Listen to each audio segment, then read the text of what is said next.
Now, in the most recent release of Berserk, we see a variety of different moments that are monumental to the overall storyline, but also an intricate look at the characters themselves and their differences, especially between the character of Guts and Griffith and their vast polarizing differences. And the chapter starts off already from a place of concern and worry of our protagonist Guts. From what we witnessed in the previous 3 to 4 chapters, Guts has experienced absolute defeat at the hands of Griffith for the first time in the longest time, except this time, he absolutely lost everything that he had worked towards in the last decade of manga chapters, and the only tool that he had always relied on and valued as something he could depend on has also unfortunately let him down.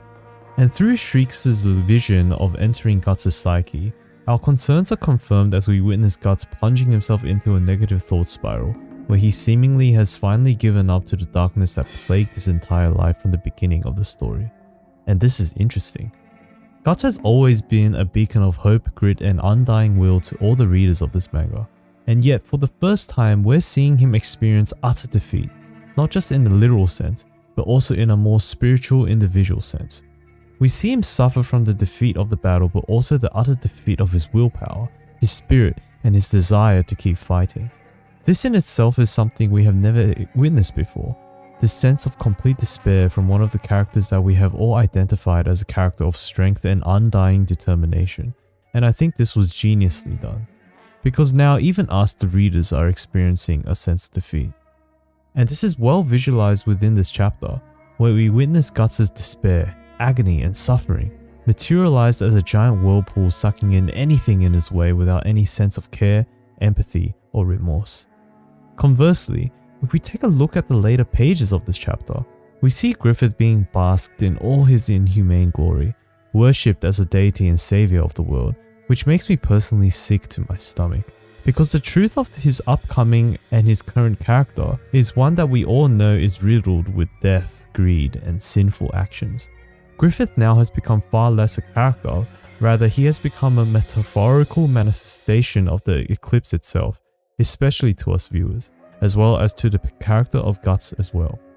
Even the way he is visually presented in the last few chapters, he is depicted more as a saint figure, rather than someone that is closer to human, having a paler color than any other character in the series, minimal to zero blemishes in over his body, whereas Guts is riddled with scars, and the way he floats around dodging attacks makes Griffith literally the polar opposite of Guts, whereas Guts himself is depicted as a damaged, dark, and brooding being. And this is one of the main reasons why I personally also love the way Mura developed these two. Classically, we're used to seeing characters that are visually depicted like Griffith to be the hero, and we're used to seeing characters like Guts being the villain, and Mura has challenged this almost to a point of satire, which really allows us to challenge what we personally believe to be good versus what is evil in this world. Yet this also represents the value of Guts as a great character that deeply reflects what it is to be human. We see that even the most strong-willed, the most determined, and the most courageous characters can be destroyed and sunken, can be demoralized and defeated. We see that being a quote-unquote well-optimized human or man does not necessarily mean that you will never experience defeat at the hands of adversity, struggle, and suffering. But it makes living so much more worth it when we experience both victory and defeat. And I can say with certainty that if Mura's Guts is perfectly reflected in the upcoming manga chapters, we will see Guts eventually learn from this defeat and pick himself up stronger and more ruthlessly than ever. As a character, we will never see him completely nihilistically give in to his darkness, because his darkness is his power, it is his strength, and he has merely been controlled by it in this particular instance due to a chink in his otherwise immensely concrete armor.